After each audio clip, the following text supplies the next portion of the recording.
10과까지 한 거 맞죠? 네. 혹시 10과까지 하면서 궁금한 거 있어요? 전에 은희가 나한테 뭐 문자를, 은희였지? 은희가 문자를 보내주는데 열심히 답을 했는데 못 알아들은 것 같아. 못 알아들은 것 같은데 좀 질문 자체도 좀 어렵지만 그건 조금 성경의 전체 흐름을 좀 알아야만 좀 알 수 있는 그런 문제들도 있어요. 이제 그걸 어찌하든지 은희가 이렇게 해결해 보려고 몸부림을 치는 그 자체는 참 고맙고 감사하고, 물론 해결은 안 된 것 같아요. 예, 하나님의 섭리, 하나님의 인도하심, 그리고 하나님의 이중적인 어떤 그런 그 역사하심을 많이 보게 되는데, 저번에 물어봤던 게 뭐냐면 창세기 15장에 하나님께서 아브라함 후손들이 이제 애굽에 내려가잖아.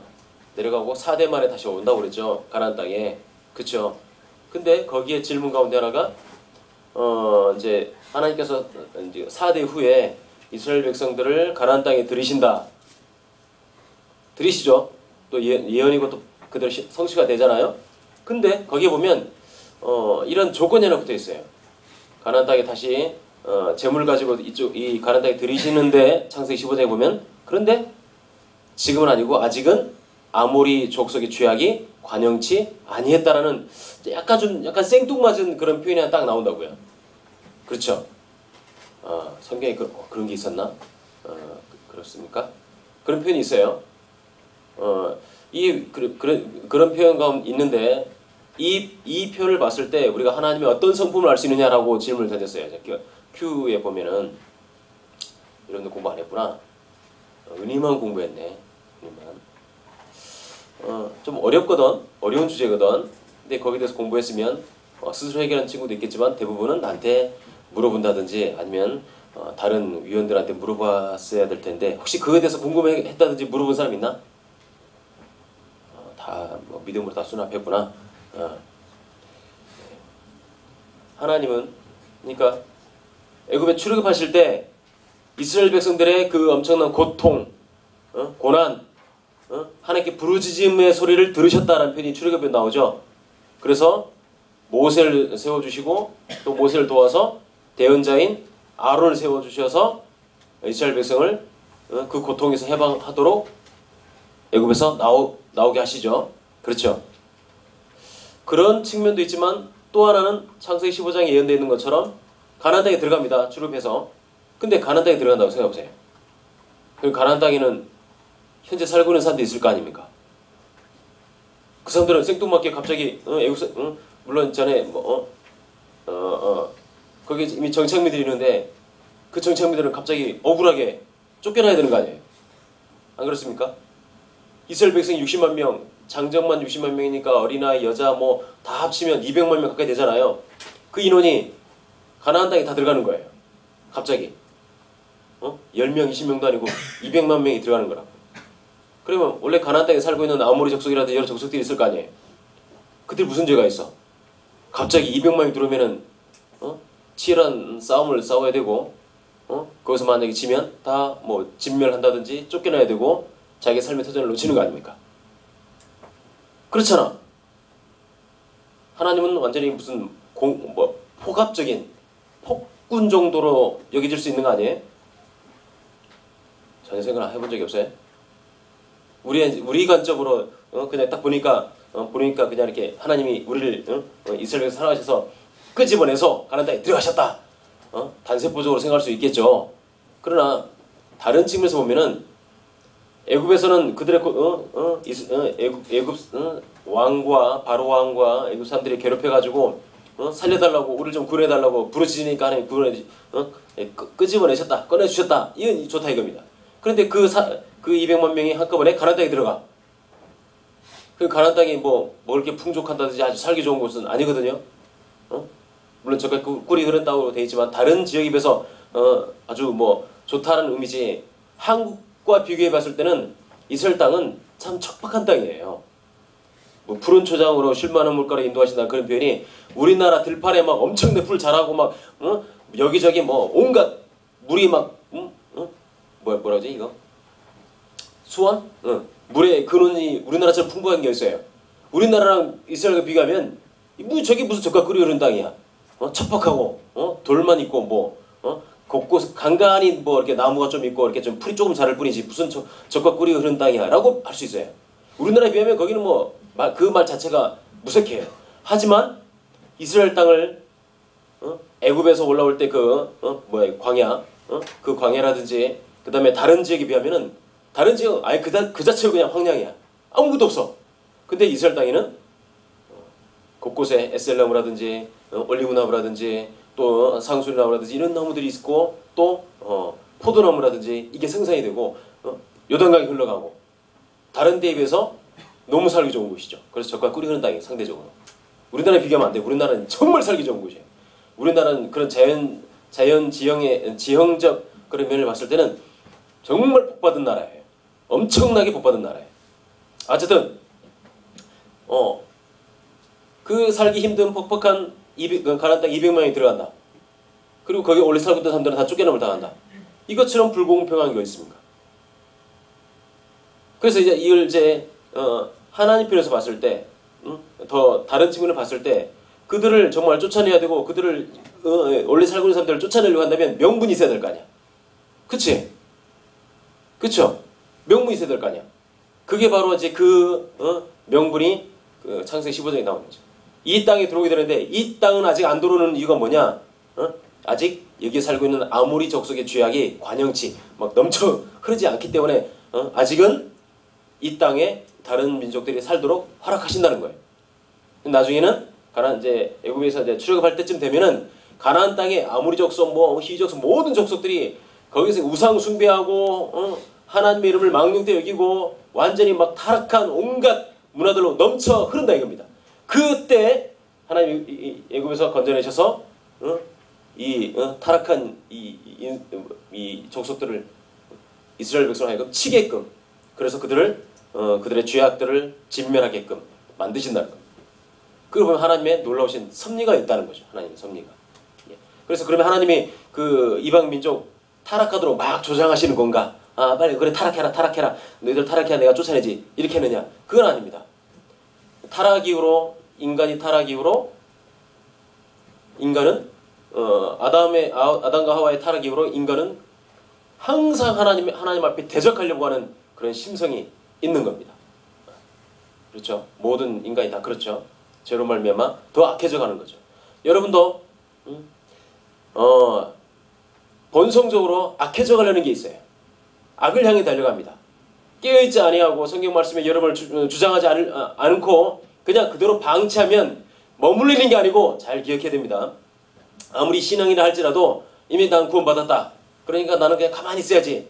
가만히 있으면 그 상태로 가만히 있느냐? 절대 안 그렇습니다. 여러분 영적인 생명체이기 때문에 항상 사탄이 마귀가 여러분을 하나님으로부터 멀어지게 하려고 계속 끌어당겨요. 항상 하나님과 대적하려고 하는 마음이 생겨요. 그러니까 그때마다 성경 말씀으로 예배를 통하여서 기도를 통하여서 하나님 앞으로 여러분들이 나아가야 됩니다. 그 하나님께서 그런 섭리를 하신다 이거죠. 좀 어려운 질문인데 어려운 질문과 어려운 답인데 그런 표현들 많이 나옵니다. 그런 표현들 많이 나와요. 그런 이중적인 하나님께서 이중적으로 역사하시는 그런 부분이 있는데 괜히 설명이 아무도 뭔 소리 하고 있는가 이런 것 같아요. 몰라도 돼. 자, 11과 12과 13과 14과는 지금까지도 참 중대했지만 이 11과와 11과부터 14과까지는 각각 과가 아주 중대한 내용들을 담고 있습니다. 특별히 구약에 예표된 예수 그리스도의 모습을 11과에서도 12과에서도 잘 볼 수가 있습니다. 13과에서도 잘 나와 있어요. 아주 중대합니다. 14과는 이제 마지막 마무리고. 자, 이 11과를 보면 제목 자체를 보십시오. 아브라함의 웃음과 근심, 영생하시는 하나님 여호와의 이름 이렇게 되어 있죠. 웃음, 근심. 한 21장 내에 웃음이라는 말이 나오고 근심이라는 말이 나와서 대조를 이루고 있어요. 대조를 이루고 있습니다. 우리 샬롬대학부 친구들은 이미 이걸 공부를 했습니다.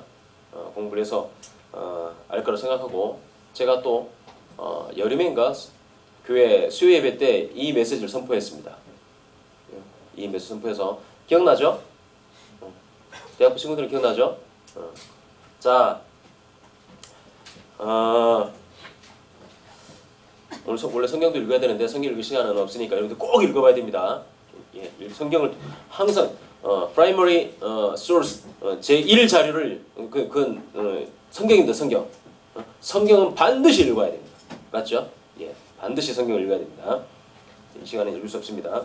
자, 이 보면 웃음과 근심이 21장에 나오는데 웃음은 누구로부터 나오게 되냐면 이삭입니다. 이삭의 뜻이 웃음이죠. 그렇죠? 근데 근심이 또 바로 이어서 등장합니다. 웃음, 이삭의 출생으로 말미암아 하나님이 나로 하여금 웃게 만드셨다. 웃게 만드셨다. 아브라함 가문 전체가 막 기뻐하고 즐거워하죠. 그렇죠? 네. 그 19장, 20장에서는 헛웃음을 웃었죠. 하나님께서 너의 몸에서 아들 낳을 거야. 99세인, 89세인, 사라에게 용서하십시오. 여자로서의 여성의 정체성이 임신하냐? 근데 경수가 끊겼어요. 임신이 안 돼. 끝났어. 여성으로서. 근데 그 89세 때 하나님이 그 여자에게 경수가 끊긴 사라에게 너의 몸에서 아들이 나올 것이다. 그러니까 그 말을 듣는 뒤에서 장모문에서 그걸 들은 사라가 아브라함에게 하는 말이죠. 아브라함 너의 아내 사라의 몸에서 아들이 있을 것이다 말하니까 장모문 뒤에서 이렇게 그 얘기를 듣던 사라가 피식 웃죠. 헛웃음 뭐라고 해요? 헛웃음 어떻게 웃어? 말도 안 돼. 자기의 삶을 알잖아요. 자기의 자녀를 가질 수 없는 자기의 한계성을 알잖아요. 그런데 그리고 이제 나이도 이제 89세예요. 이제 여성 자체뿐만 아니라 사람으로서 끝나는 나이입니다. 남편 아브라함은 99세고 그렇죠? 10살 차이니까 사라는 89세예요. 소망이 없는 나이예요. 죽음을 바라보는 나이인데 하나님이 너의 사라의 몸에서 내 안에 사라의 몸에서 아들이 있을 것이다 하니까 에이 말도 안 돼. 헛웃음 뭐라고 되냐? 기가 찬 웃음? 야 이제 하나님 뻥도 치시네 뭐 이런 웃음? 그런 웃음 웃었잖아요. 근데 하나님께서 야 너 내 안에 사라가 지금 웃고 있다. 왜 웃냐? 하니까 나중에 사라가 저 웃은 적이 없어요. 막 변명하고 막 그러잖아요. 그때는 헛웃음이었어요. 에이 말도 안 돼. 그럴 리가. 헛웃음을 웃었던 사라였고 아브라함이었는데 21장에 와서는 예수님 여호와의 사자의 말씀대로 하나님의 말씀대로 1년 뒤니까 사라의 90세 정말 아들을 낳게 된 거예요. 아들을 낳게 된 거예요. 제가 이거 지난달 얘기했었죠. 권념하셨다 얘기했었죠. 기억납니까? Take note of 파카드란 단어 히브리어로 저희 설명했었죠. 기억나요? 권념하셨다. 그리고 이게 직역하면 visit 하나님께서 찾아오셨다. 방문하셨다. 그러니까 육신적으로 아브라함과 사라가 잠자리에서 낳았다는 그런 말이 아니고 성령께서 이미 경수가 끊겨버린 사라의 몸에 성령께서 찾아오셨다는 겁니다. 용서하십시오. 더 자세히 말하면 사라의 자궁에 성령께서 찾아와 주셨다는 거예요. 거기에 새겨 넣으셨다는 거예요. 그러니까 이삭은 어찌 보면 성령으로 태어난 거예요. 성령으로. 이 90세 때 사라의 90세 때 아브라함 100세 때 정말 아들을 보게 되니까 이제는 헛웃음이 아니라 이야 어떻게 이럴 수가 있지? 야 하나님 정말 하나님 말씀대로 이루어지는구나 라고 하면서 기쁨의 웃음, 즐거움의 웃음, 가문을 잇는다는 그 기쁨의 웃음을 웃게 되는 거죠. 여러분 이 웃음이 곧 여기 나와 있습니다. 이 웃음이 곧 누구를 보여주냐면 예수 그리스도의 탄생을 예표하는 웃음이라 이겁니다. 여기 나오죠. 이걸 어디서 볼 수 있냐면 누가복음 2장 Q1에 보면 누가복음 2장 10절로 14절 보면 예수님께서 탄생하셨을 때 지극히 높은 곳에서는 하나님께 영광이요 땅에서는 기뻐하심을 입은 자들 가운데 평화로다. 이런 말 나오죠. 기뻐하심을 입었다 이 말이 웃음, 기쁘심, 기쁨, 웃음으로 말미암아 온 아브라함 가문 전체가 기뻐했잖아요. 그렇죠? 그러니까 기뻐하심을 입은 구약에서는 아브라함 가문처럼 신약에서는 예수님으로 탄소로 말미암아 예수님으로 말미암아 진짜 영적인 웃음, 구원의 웃음, 큰 기쁨을 맛본 자들에게는 평화의 실체이신 샬롬의 실체이신 예수님으로 말미암아 평화가 있다 이 말입니다.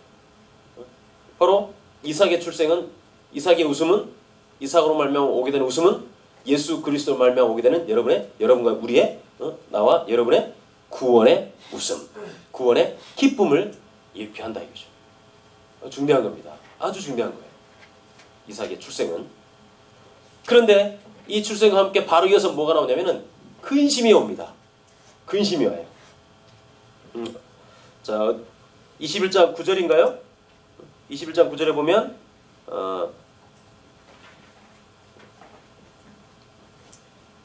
자, 21장 8절을 보면 이제 아브라함 가문에 이제 이삭의 출생으로 말미암아 잔치를 열게 되잖아요. 잔치를 열게 됩니다. 신났죠, 막. 드디어 아들을 보게 됐으니까. 잔치가 벌어졌습니다. 근데 바로 한 절 이어서 9절에는 근데 먼저 하나님의 뜻대로 따르지 아니하고 인간적인 생각으로 먼저 첩 하가를 통해서 낳은 아들 이스마엘이 13살 차이가 나죠. 이삭과. 그렇죠? 이스마엘이 이삭을 희롱했다라고 나. 희롱했다 이거죠. 지금 온 기쁘면 막 넘치고 그 영혼이 가시기 전에 이스마엘이 이제 갓 태어난 이삭을 희롱했다. 희롱했다는 말 자체가 경멸히 여겼다는 거예요. 경멸히 여겼다는 거예요. 그래서 이것 때문에 나중에 이제 사라가 그걸 보게 되고 열받죠. 사라가 자기 아들을 막 경멸히 여기니까 이 첩 아들이 이걸 이제 아브라함이 얘기하고 아브라함이 이제 그걸 얘기를 듣고 어쨌든 아브라함은 자기가 실수했지만 이삭도 자기 아들이고 이스마엘도 자기 아들 아닙니까? 그렇죠? 그러니까 이 아브라함이 좀 어쩌면 우유부단했던 것 같아 이때는. 첫 하갈에 통해서 낳은 이스마엘도 어쨌든 자기 아들이고 사라를 통해서 낳은 이삭도 자기 아들인데 이 이스마엘과 하갈을 쫓아내라고 하니까 근심이 됐던 것 같아. 이 일이 근심이 되었다고 말합니다. 하나님 앞에 순종과 하나님의 뜻대로 삶을 살 때는 웃음이 나오고 그런 말미암아 구원의 어떤 예표가 이어지게 되는데 자기의 생각과 자기 판단과 자기 합리화를 통해서 어찌 보면 불순종이죠. 불순종을 통해서 낳은 그 결과물인 이스마엘로 말미암아서는 근심이 오게 된다는 거죠. 근심이. 이 웃음과 근심이 여기에 딱 대조를 이루고 있습니다.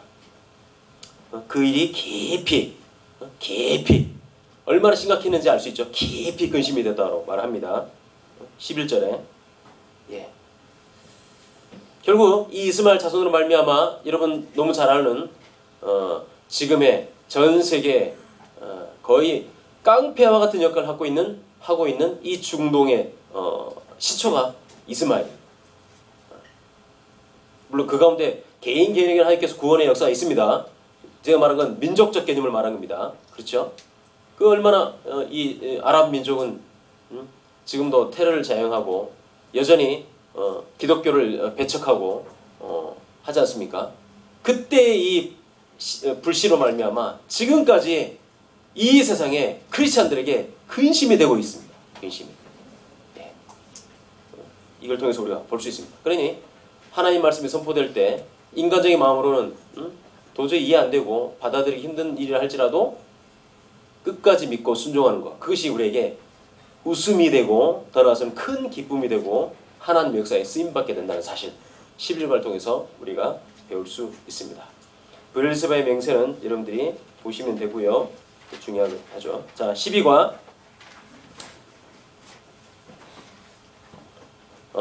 아브라함과 그 아들 이삭. 아까 11과에서는 아브라함과 이삭의 출생이죠. 큰 웃음이 왔었죠. 그 다음에 또 아브람과 이삭과 관련해 가지고 또 최절정의 사건이라 한다면 클라이맥스 사건이라 한다면 이벤트라 한다면 바로 모리아산에서 하나님께 제물을 드리는 사건이죠. 그렇죠? 예. 11과에서 이삭의 출생이 예수 그리스도의 출생을 예표하고 있고 12과에서는 아브라함이 자기 아들 이삭을 번제로 드리려고 하는 이 사건이 곧 신약에 예수 그리스도께서 저와 여러분을 구원하시기 위해서 어디에 매달리시는 거? 십자가에 매달리시는 사건을 예표하고 있다. 11과 12가 이렇게 중요합니다. 그렇죠? 11과 12과. 12과에서는 아브라함의 순종, 여호와 이레의 하나님, 여호와 이레. 뭐 쭉 보시면 됩니다. 아브라함이 아들 이삭을 번제로 드리려고 했다. 번제로. 아들 이삭을 바칠 때 이거 보통 마음이겠어요? 자기 아들을 하나님께서 쪼개가지고 쪼개가지고 번제로 드리라고 하는데 이게 쉬운 일이겠습니까? 쉬운 일 아니죠.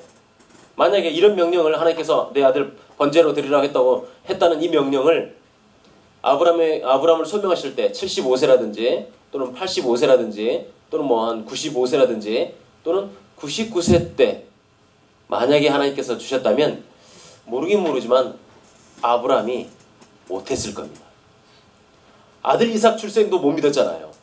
처음에는 나는 안 되고 엘리에셀입니다. 뭐 15장에 나오잖아요. 나는 아니고 엘리에셀인데 내 종 엘리에셀이나 이 말 받아야 됩니다. 이렇게 했고 또는 뭡니까 또 16장에서는 그 이스마엘 낳게 되잖아요. 그렇죠? 이스마엘. 하나님 분명히 아브라함 몸을 통해서 난다 이 말은 아브라함의 아내 사라의 몸을 통해서 한 몸이니까 그걸 믿어야 되는데 아브라함은 나는 괜찮은데 내 아는 아니다라고 자기 나름대로 자기 합리화를 해가지고 불순종했거든요. 그때 만약에 내 아들 이삭을 바쳐라 했다면 여전히 그때도 불순종했을 거예요. 근데 75세부터 100세까지 하나님이 순간순간마다 아브라함을 연단하셨던 거예요. 다듬으시고 모난 부분을 깨뜨리시고 그래서 100세 때 드디어 온전한 믿음을 갖도록 만드신 다음에 그 다음에 나중에 이제 이삭이 몇 세인지는 정확히 모르겠지만 한 8세에서 15세 사이라고 봅니다. 한 10년 정도 더 가까이 지나갔겠죠.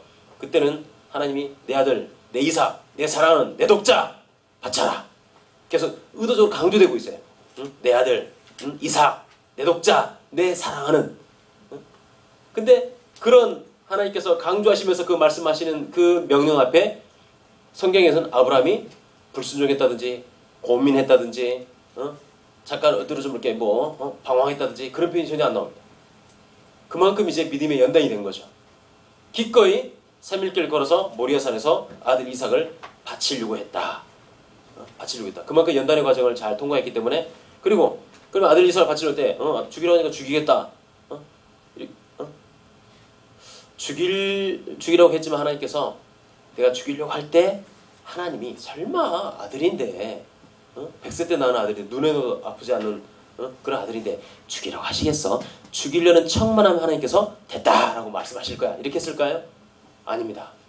여기에 대해서 히브리서 기자가 딱 말씀하고 있죠. 11장에 보면은 그 아브라함이 아들 이삭을 제물로 바치려고 하는 그 사건에 대해서 뭐라고 말합니까? 아들 이삭을 죽였으면 죽인 후에 그 죽음 당한 그 아들을 무엇으로 받는다고요? 하나님께서 어떻게 하신다고요? 그렇지. 부활시키신다고 믿었던 거예요. 자기는 이미 죽이려고 확실하게 마음을 갖고 있었던 거예요. 내 아들 죽인다. 근데 죽인 다음에 하나님께서 죽은 아들을 부활시키신다. 부활신앙을 가지고 있었어요. 이 너무 중대한 겁니다.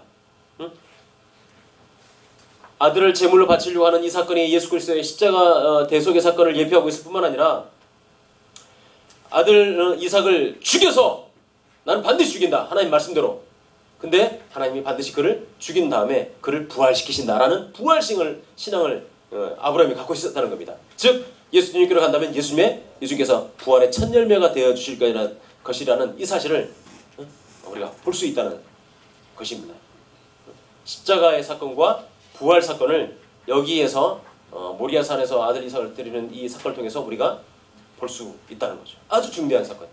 더군다나 이 모리아산은 여러분 66페이지에 보면 표 있죠. 또 이 뭐라 그러지? 다이어그램이라고 그러나? 여기에 보이면 구약부터 신약까지 아주 중요한 장소가 모리아산입니다. 창세기 22장에서 모리아산 아브라함이 이삭을 바치려고 하는 그 한 산, 모리아 땅의 한 산, 모리아산이죠. 그게 사무엘 24장에서는 아라우나의 타작마당이 되는 겁니다. 아라우나의 타작마당. 다윗의 번제, 화목제가 드려진 그곳이 되는 거죠. 그리고 역대하 3장 1절로 7장에 보면은 솔로몬이 성전을 건축한 곳, 그게 바로 아브라함 시대의 모리아산입니다. 그리고 요한복음 19장에서는 그곳이 곧 예수님께서 골고다 언덕, 갈보리 언덕에서 죽으신 곳이 바로 그곳이에요. 그러니까 아브라함이 아들 이삭을 바치려고 했던 그곳은 곧 예수님께서 십자가 달리신 그곳이 되는 거예요. 이렇게 장소적으로도 구약과 신약이 기가 막히게 연결되어 있는 거예요. 네. 자, 아브라함이 그 아들 이삭을 번제물로 바치려고 했을 때 여러 가지 태도들, 여러 가지 모습들은 여러분 잘 보시면 됩니다. 근데 하나님이 아브라함의 그 믿음을 보셨어요. 아브라함은 아까 뭐라고 했어요? 아들 이삭을 데려올 때 내가 죽이려고 한다면 난 죽일 생각이 없는데 죽이려는 신용만 하면 하나님께서 막으실 거야 이렇게 생각했다고 그랬나요? 아닙니다. 아브라함은 이미 아들 이삭을 죽이려고 마음먹었어요. 근데 하나님은 내가 이제야 내가 나를 사랑하는 줄 알겠다라고 하나님께서 아브라함아 내 아들에게 아무것도 하지 말라 하면서 그런 말씀하셨죠. 내가 이제야 내가 나를 사랑하는 줄 알겠다. 그 마음 중심을 벌써 아신 거예요. 나는 죽인다. 죽이면 이 아들을 하나님께서 부활로 내게 주실 것이다. 왜? 분명히 내 아들 이삭을 통해서 하늘의 별처럼 많은 자손을 땅의 티끌처럼 바다의 모래처럼 많은 자손을 주신다고 했기 때문에 나는 죽인다. 하지만 이 아들을 다시 살리신다. 그리고 이 아들을 통해서 수많은 자손을 분명히 허락해 주실 것이다. 라는 그 믿음이 그 언약을 믿고 나아갔다는 거죠. 그 믿음이 있었다는 거죠. 하나님 그걸 막으시고 바로 뒤에서 그때 침묵을 잠깐 지키셨죠. 침묵을 침묵을 지키는 그 순간에 바로 아브라함 뒤쪽에서 웬 순양 한 놈이 숯불에 걸려가지고 막 호적되고 있는 소리를 듣게 되잖아요. 그게 하나님의 응답입니다. 대신 저 순양을 번제로 드려라. 그러면 그 순양이 곧 누구를 예표하고 있어요? 신약의 예수 그리스도를 예표하는 거죠. 그렇죠. 여러분들 이걸 중요한 본문입니다. 보시면 되고요. 자, 그 다음에 13과 여기도 아주 중대합니다. 아주 중대한 거예요. 아브라함과 정말 조광지처라고 그러죠. 정말 힘들 때 밀조 이렇게 수수 뭐라고 하지? 조 이런 거 있잖아. 껍질들 건더기 좀 이렇게 별로 이렇게 영양가 없는 거 그걸 먹고 함께 어려운 시기를 통과했던 내 아내 조광지처입니다. 가장 고생을 많이 했을 때 같이 동고동락한 아내 그게 조광지처입니다. 그러니까 텔레비전 보면은 조광지처를 버리다니 저는 저주받아 죽을 거다 뭐 이런 말 듣잖아요. 그렇죠? 이 사라는 조광지처예요. 힘들 때부터 함께 동고동락했던 배우자죠. 근데 그 아내가 먼저 세상을 떠납니다. 아내에 대해서 슬피 울면서 이제 아내의 매장지를 히위 족속에게 그 매장지를 사는 장면이 바로 창세기 23장입니다. 그 매장지가 어디냐면 바로 막벨라굴입니다. 막벨라굴. 헤브론에 있는 막벨라굴. 그걸 삽니다. 근데 지금까지도 아브라함은 원주민인가요? 정착민이에요? 아닙니다. 나그네입니다. 나그네. 원래 원래 원주민들은 아모리 족속도 있고 히위 족속도 있고 가나안 족속들이 있었어요. 아브라함이 그들과는 좀 원만한 관계를 유지하고 있었죠. 그러나 나그네였습니다. 아브라함은. 자기 거할 곳이 없었어요. 자기 땅이 없습니다. 그런데 지금까지 땅을 산 적이 한 번도 없거든요. 언제든지 장막을 쳤다가 장막을 벗고 이동해야 되는 사람인데 여기에서 처음으로 그 헤브론 땅에서 가나안 땅 중에 헤브론 땅에서 한 곳을 정해가지고 땅을 살려고 한다 이겁니다. 자기 아내 매장지로 삼기 위해서. 그게 바로 막벨라굴입니다. 근데 아까 말했던 것처럼 히위 족속과 사이가 좋았어요. 또 히위 족속이 아브람 가문을 이렇게 많이 존중하고 좋게 보았습니다.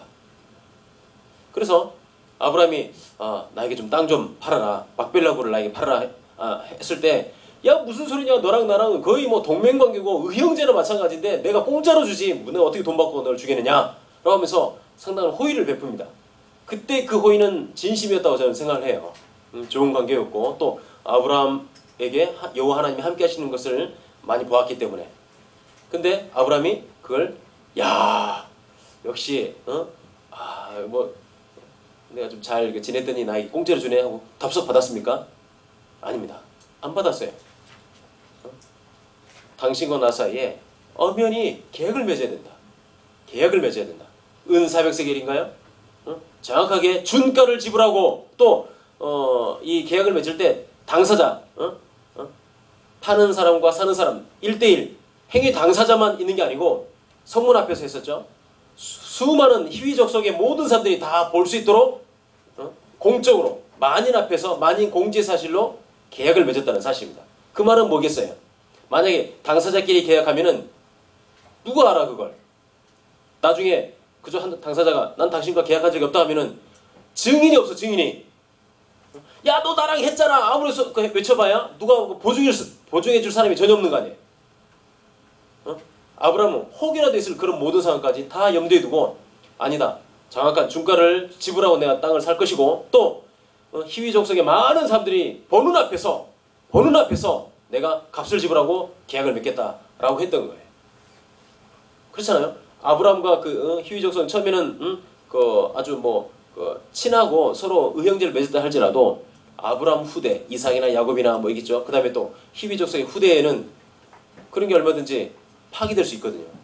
무슨 소리냐, 그건 내 아버지 시대고 나는 그렇지 않다, 너는 이방인들 아니야, 꺼져, 그러면 나가야 되잖아요. 그렇죠? 그런 걸 우리가 어디서 볼 수 있어요? 애굽에서 볼 수 있었죠. 요셉이 총리였을 때는, 내가 그걸 한번 설명했나요? 우리 대학부에서는 했던 것 같은데, 요셉이 총리였을 때는 애굽 왕조가 요셉 총리 전에는 애굽 왕조가 원래 애굽인들이었어요. 그런데 요셉이 총리할 그때는 왕조가 바뀌었습니다. 힉소스 왕조라고. 이 힉소스 왕조는 애굽의 원래 왕조는 함 계통입니다. 흑인들, 쉽게 말하면 흑인들. 그런데 힉소스 왕조는 셈족이에요. 셈족. 그러니까 히브리인과 아주 가깝죠. 힉소스 왕조의 셈족입니다. 한 4, 5대 왕조 때까지는 힉소스 왕조가 그 애굽을 지배했던 거예요. 그러니까 힉소스 왕 자체가 약간의 이방인 성격이 있으니까 또 다른 이방인인 히브리인들인 요셉과, 그리고 또 요셉의 아버지 야곱의 그 가족들을 아주 좋게 대하고 잘 대했던 거예요. 하나님께서 그런 모든 역사적 배경을 만들어 가신 거죠. 근데 요셉도 죽고 그렇게 이제 호의적이었던 힉소스 왕조도 몇 대를 거치면서 이제 끝나버립니다. 왕조가 바뀝니다. 다시 원래 애굽 왕조, 흑인들이 딱 정권을 잡게 되니까 어떻게 됩니까?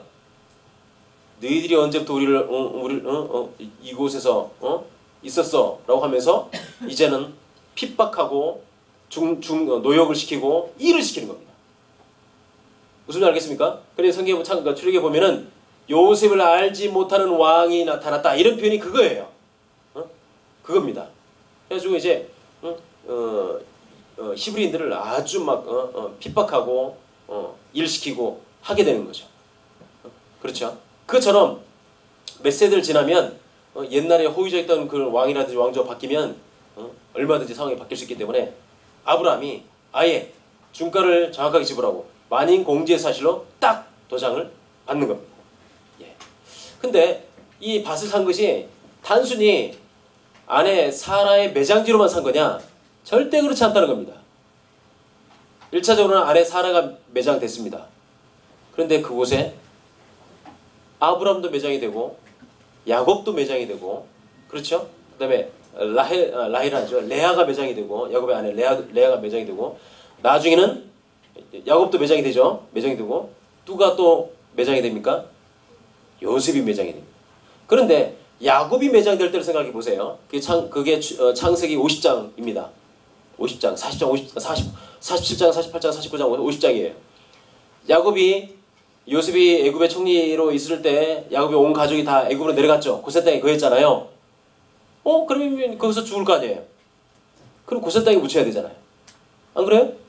근데 성경이 뭐라고 말하고 있어요? 야곱이 죽을 때 내가 죽으면 나를 이곳에 묻지 말고 어디에 묻으라고 그래요?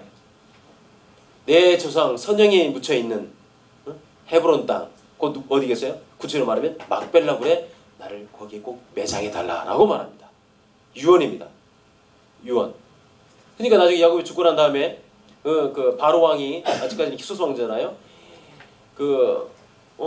총리 요셉의 아버지가 죽었다는 그 사실에 막 버금 수리를 주고 모든 애굽에 있는 그 신하들 다 가가지고 40일인가요? 애국하게 하고 그 수리를 다 해가지고 이렇게 엄청난 장례식. 그 뭐라고 하지 이거? 상여. 상여지. 상여 가나안 땅에 가는 것까지 다 따라가게 만듭니다. 이거 대단한 일이에요. 성경에 보면 나오잖아요. 그렇죠? 가나안 땅에 묻혀달라 이거. 그게 바로 그러니까 막벨라 굴은 아브라함이 단지 자기 아내만을 위한 굴로 삼은 게 아니라 자기 아내뿐만 아니라 자기 후대의 모든 신앙의 후손들이 묻힐 영적인 장소로 샀다는 겁니다. 거기에 또 요셉도 묻히죠. 요셉은 더 기가 막힙니다. 요셉은 처음에는 창세기 50장에 보면은 이렇게 유언하죠. 내가 죽으면 나도 내 아버지 야곱이 묻힌 곳, 또 우리의 조상이 묻힌 그 가나안 땅에 헤브론 땅에 구체적으로 말하면 막벨라 굴에 날 묻어달라고 유언을 합니다. 그래서 요셉은 죽었습니다. 죽었는데 아직은 애굽 땅에 묻혔습니다. 그쵸? 그런데 언제 요셉의 해골이 가나안 땅에 묻히게 됩니까? 다시? 그렇지. 이게 중대한 겁니다. 출애굽할 때 자기 몸 건사하기도 힘든 상황 아닙니까? 그렇죠? 막 혼란스러울 때 아니에요? 응? 장정만 60만 명이 막 나가는 그럴 때 아닙니까? 그런데 그때 그 바쁜 중에도 이스라엘 백성이 요셉의 뼈를 그 현재 있는 무덤에서 잘 추스려가지고 뼈를 꺼냅니다. 잘 정돈해가지고 요셉의 뼈를 어깨에 메고 운반합니다. 신기한 일이 벌어져요. 그러니까 그때는 한참 이후죠. 그렇죠? 한 400년 가까이 지나고 난 다음에 아닙니까? 4대니까. 400년 뒤에도 그 예언은 여전히 유효하고 있고 이스라엘 백성이 출애굽할 때도 그건 기억하고 있었던 거예요. 그래서 그 정말 절체절명의 순간에서도 요셉의 뼈를 다 꺼내가지고 잘 이렇게 싸가지고 뼈를 어깨에 메고 운반했던 거예요. 그렇다면 그리고 나중에 그래서 애굽 땅에 가나안 땅에 들어가서 그 헤브론 땅에 묻히게 되죠. 이걸 보면 막벨라 굴은 사라의 매장지 정도가 아니고 아브라함의 모든 후손들이 묻히는 영적인 장소라는 겁니다. 그러니까 아브라함은 현재를 산 게 아니고 현재 땅을 산 게 아니라 미래 땅을 샀다는 겁니다. 그런데 이 막벨라 굴은 더더군다나 아까 말했던 것처럼 왜 많은 사람들이 이렇게 막벨라 굴에 요셉도 묻히고 야곱도 묻혔습니까? 하나님의 언약에 기초하고 있다는 사실입니다. 다시 창세기 15장으로 넘어가야 됩니다. 하나님께서 아브라함에게 너의 후손이 다 이방 나라에서 고통을 당할 것이다. 이방 나라에서 고생 좀 할 것이다. 그런 다음에 4대 만에 다시 이 땅으로 돌아오게 될 것이다. 그렇게 예언하셨죠. 이 땅으로 돌아온다는 그 확실한 그 언약을 붙들고 가나안 땅, 자기는 나그네지만 그 가나안 땅 가운데 한 곳에 그런 어떤 기념비적인 장소로서 그 밭을 샀다는 겁니다. 우리가 나중에 반드시 돌아올 땅이다 이 말입니다. 땅이다. 언약에 기초한 그런 사실이라는 거죠. 이건 우리의 현재 삶에서도 아주 중대한 적용을 할 수 있습니다. 여러분 우리 다 이 땅에 영원히 정착할 정착민입니까? 아닙니다. 영적인 의미에서 우리는 다 이방인들이에요. 나그네입니다. 우리는 여기에서 영원한 소망을 두고 살 수 있는 사람들이 아닙니다. 이 세상에 영원한 시민권을 가지고 사는 사람들이 절대 아닙니다. 우리의 시민권은 저 하늘나라에 있어요. 저곳이 우리의 본향입니다. 우리가 가야 할 곳이 저기입니다. 예. 그런데 나그네 살고는 이 현장에서 우리가 언약의 표시로서 신앙의 표시로서 살 땅이 있다 이겁니다. 자기 뭐 아파트, 자기 잘 살기 위해서 어떤 자기 육신적인 땅 그런 말 하는 게 아닙니다. 우리가 사야 될 영적인 땅이 있다 이겁니다. 이곳에. 그것이 바로 하나님이 자기 피로 사신 교회입니다. 교회를 사는 거죠. 그 교회는 곧 무엇을 예표하고 있습니까? 앞으로 우리가 하게 될 영원한 천상의 교회를 예표하는 곳이에요. 교회가 바로 이 땅에 있는 교회가 천상의 교회를 예표하는 곳입니다. 우리가 이 세상에 천상의 교회를 예표하는 이 교회를 사기 위해서 몸부림을 쳐야 된다는 거죠. 꼭 돈 주고 산다는 의미뿐만 아니라 여러분의 신앙생활을 말한다는 겁니다. 신앙생활. 신앙생활. 그 땅에 천상의 교회를 예표하는 바로 이 땅의 교회. 교회의 머리가 누굽니까? 예수 그리스도죠. 그렇죠? 예수 그리스도 안에 여러분들이 거하는 겁니다. 그러니까 미레밭 막벨라 굴은 더 나아가서 예수 그리스도를 우리로 하여금 연상케 한다는 겁니다. 자, 여러분들 자 읽어보시고 마지막 14권은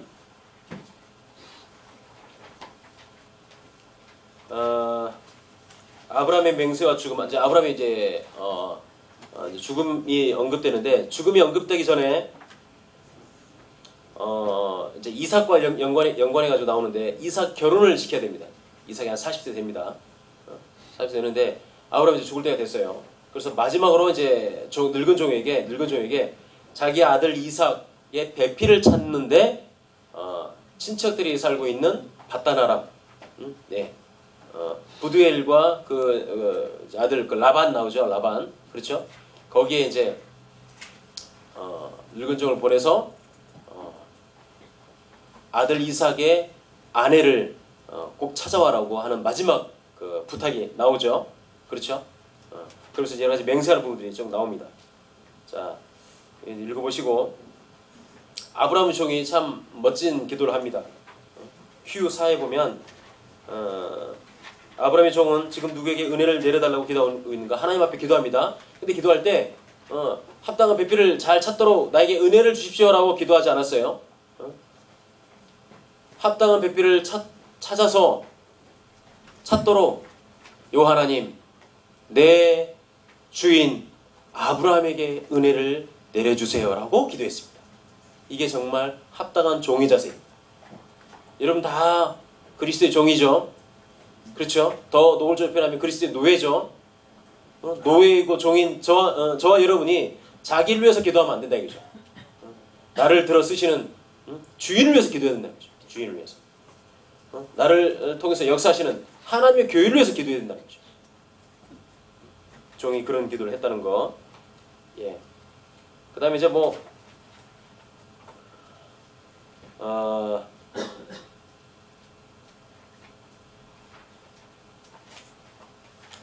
결국 이제 보면은 이제 어디 나오나 80페이지에 보면 이제 가가지고 어떤 우물가에서 이제 아브라함의 종이 기도했죠. 아직까지는 그 친척을 만나지 못했습니다. 그냥 하나님께 기도하는 겁니다. 누가 친척인지 잘 모르죠. 근데 그때 리브가가 아버지의 양들을 데리고 오고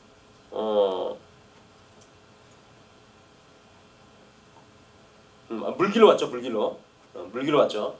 우물가에 물길로 왔는데 그 장면을 한번 좀 읽어보시면 도움이 될 겁니다. 정말 아브라함의 종의 기도 그리고 그 기도 내용 이러한 여자를 만나면 그 여자가 바로 하나님께서 내게 보여주신 내 주인 아브라함에게 보여주신 합당한 며느리로 제가 알겠습니다라고 했던 그 여러 가지 제목들이 있었죠. 그렇죠?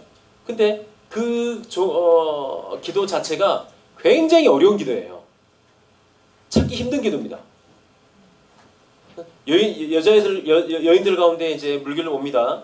오는데 그 여인들이 중에 나에게 물을 주는 사람, 그리고 자기가 종이 약대를 가져오죠. 열필이가 가져오죠.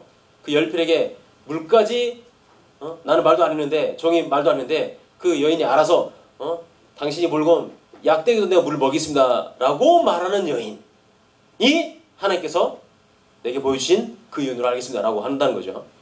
여러분, 이거 잘 생각해보면 굉장히 어려운 거예요. 여러분, 이 늙은 종이 갔는데 그 늙은 종은 지금 바단 아람 거기에서 이방인입니까? 그 현지 사람입니까? 이방인입니다. 그러면 당연히 특별히 남자끼리도 경계할 수밖에 없는데, 여인과 남자가 보면은 경계심을 갖겠습니까? 안 갖겠습니까? 당연히 갖죠. 그렇죠? 당연히 가질 겁니다. 그런데 그 이제 나그네가 우물 자체도, 우리나라 우물은, 시골의 우물은 한 5m도 안 되죠. 바로 보여요. 여러분도 얼마든지 바가지 떠먹을 수 있고, 좀 깊다 해도 바가지 한 2, 3m짜리 줄 내려가지고 뜰 수 있습니다. 이스라엘 땅에서 물 기는 건 웬만하면 30m입니다. 거기는 준사막기후예요. 물이 그냥 팍 나오는 게 아니에요. 요단강도 한강처럼 생각하면 절대 안 됩니다. 한강은 세계적인 강이에요. 엄청나게 넓은 거죠. 폭이 요단 가운데 가장 넓다 하면 어쨌든 평균이 여기 히라 있는 데서 윤석이라는, 왜 이러냐 내가, 윤식이, 하라와 윤석이는 누구야 도대체? 히라와 윤식이 정도 폭밖에 안 돼요. 그러니까 누가 점프를 좀 잘하는 친구는 넘어갈 수도 있겠지. 그렇죠? 이렇게 힘들어? 그러니까 좀 잘하는 사람 이 정도면 딱 5m 정도 되잖아. 그치? 세계 기록이 8m가 그렇잖아. 그래, 좀 잘 뛰는 사람, 우리나라에 이거 좀 잘 뛰는 사람 5m 넘을 수 있겠지. 어쨌든 그러니까 좀 잘 뛰면 넘어갈 수 있잖아. 평균 폭이 이렇다 하니까 더 좁은 데도 있을 거 아니야. 넓은 데니까 더 넓겠죠. 요단강이 그밖에 안 돼요. 안 됩니다. 약복강, 성경에 약복강 이런 게 나오지. 기혼강 나오잖아. 또랑물이야, 또랑물. 좀 넓은 데 있긴 하지만 이런 물이에요, 이런 물. 내가 뭔 얘기를 하다고 그랬지? 물 뜨는 거. 준사막기후라 물이 그냥 흔하지 않아요. 우물을 파도 보통 30m예요. 잘 안 보여요. 그러니까 밧줄도 30m 이상 돼야 되겠지. 그리고 바가지? 이런 거. 이것도 좀 크겠죠? 그렇죠? 이거 30m 바가지로 물 떠본 사람 있나? 쉽지 않을걸? 그렇죠? 쉽지 않아요. 그런데 그 물 깃는 그 자체도 힘든데 그 늙은 종이 여인 가운데 리브가 왔습니다. 특별히 리브가 왔는데 리브가 부탁합니다. 일단 낯선 사람인데도 불구하고 경계할 거 아닙니까? 이걸 일단 깨트려야 되고, 두 번째는 나에게 물 좀 주십시오라고 부탁했을 때 그 여인이 내가 기꺼이 물 떠다 드리겠습니다라는 두 번째 장벽을 넘어야 되죠. 그런데 리브가에게 나에게 물 좀 주십시오 했을 때 그 경계도 깨트리고, 그 다음에 늙은 종을 주인이라고 하면서 주인에게 물을 떠다 드리겠습니다라는 좀 호의를 베풉니다. 이것도 대단한 거예요. 그런데 물 뜹니다. 30m야. 그럼 리브가 무슨 여장부냐? 그건 아니고 요령으로 뜨는 거죠. 요령으로. 그렇죠. 도르래든 있을 수 있으니까 해가지고 물을 떠가지고 그 늙은 종에게 물을 줍니다. 이것까지도 엄청난 거예요. 그런데 아까 늙은 종이 무슨 기도했어요? 내 약대에도 물을 준다. 내가 부탁도 안 했는데 스스로 약대에게 물을 주는 여인에게 그거 하나님 뜻이라고 알겠다라고 했잖아요. 이건 정말 어려운 거예요. 약대가 몇 마리예요? 10마리입니다. 약대가 우리처럼 한번 물 두세 모금 마시면 배불러 이런 약대입니까? 얘들 한번 고기 쳐먹고 마시면은 한 이따만큼 마셔요. 한 시골에서 소 물 먹는 거 본 사람 있나? 어?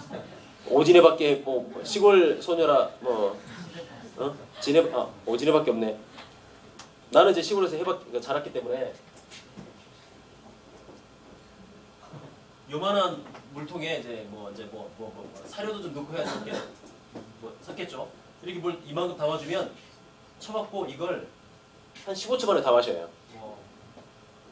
근데 사막에서 걷는 낙대라고 생각해보세요. 이거 뭐 몇 달 막 걷잖아요. 그러니까 굉장히 목이 말랐을 거예요. 그러면 한 이거 글쎄 잘 모르겠지만 짧게 잡아서 2박스 마신다고 생각해봐요. 한 마리가 2박스를 마셔요. 30m 물을 길러야 되죠. 그럼 뭐 리브가 무슨 슈퍼맨도 아니고 팍 풀면 막 이따만큼 막 바가지로 막 푸나요? 이런 거 하나 가지고 푸겠죠. 한 마리에 2번 퍼야 됩니다. 10마리입니다. 20번 퍼야 되겠죠. 그러니까 산술적으로 뭐 정확하지 않지만 더 적을 수도 있고 많을 수도 있지만 한 10마리 먹이는데 20번 퍼야 됩니다. 30m예요. 한 번 풀 때 30m면 글쎄 정확하게 모르겠지만 뭐 한 5분 된다고 칩시다. 2, 3분? 거의 뭐 30분 이상을 해야 되겠죠. 어떤 학자는 거의 1시간 이상 했을 거, 2시간 가까이 했을 거라고 이렇게 보는 학자도 있어요. 이 쉬운 일일 것 같아요? 아마 알백일 거리요? 근데 그걸 기쁨으로, 그것도 리브가 먼저 주인이요, 당신에게도 물 드릴 뿐만 아니라 당신이 몰고 온 저희 약대들도 목이 마르는 것 같은데 제가 다 떠드리겠습니다 라고 말했다 이겁니다. 늙은쟁이 안 도와줍니다. 끝까지 보고 있어요. 그걸 지키나 안 지키나. 한 8말까지 하다가 아이 도저히 못하겠다 내팽개치고 가버리면은 이거 하나의 뜻이 아니에요. 끝까지 보고 있는 거예요. 근데 리브가 끝까지 물을 길러가지고 약대에게 먹였다 이거. 이게 인간적인 마음으로 될 것 같아요? 하나님께서 리브가의 마음을 그렇게 주도적으로 지배하셨다는 겁니다. 기가 막힌 거예요. 기가 막힌 겁니다. 이게 순종. 리브가 이런 기가 막힌 순종을 했기 때문에 아브라함 가문에 이 구속사적으로도 기가 막히게 쓰임 받는 그런 인물이 되었다. 그리고 마지막에 아브라함이 이제 아들 이삭을 여의고 이제 하나님 품으로 돌아가게 됩니다. 마지막. 그가 나이 많아 장수하고 이제 열조에게로 잠이 들었다라는 표현합니다. 이게 바로 정말 믿음의 사람의 끝 마지막이라고 생각을 합니다. 자, 지금까지 생각 가운데 가장 중요한 부분이 여기 다 들어있어요. 예, 다 들어있습니다. 11장에 웃음과 근심, 그 다음에 12장에 여호와 이레, 다 예수 그리스도를 예표합니다. 13장에 미래의 밭 막벨라군, 예수 그리스도 교회와 연결됩니다. 11장, 12장, 13장 가장 중요합니다. 14장은 마지막 아브라함의 맹세와 또 마지막 죽음, 중요한 부분입니다. 내가 오늘 빨리 끝난단 말 안 했어. 그러니까 이렇게 한 거야. 내가 일부러 중요한 부분이기 때문에. 여러분들 마지막까지 해서 14화까지 딱 잘 끝내기를 바랍니다. 뭐 질문 있나? 내가 피곤해서 그런지 막 말이 막 꼬이네.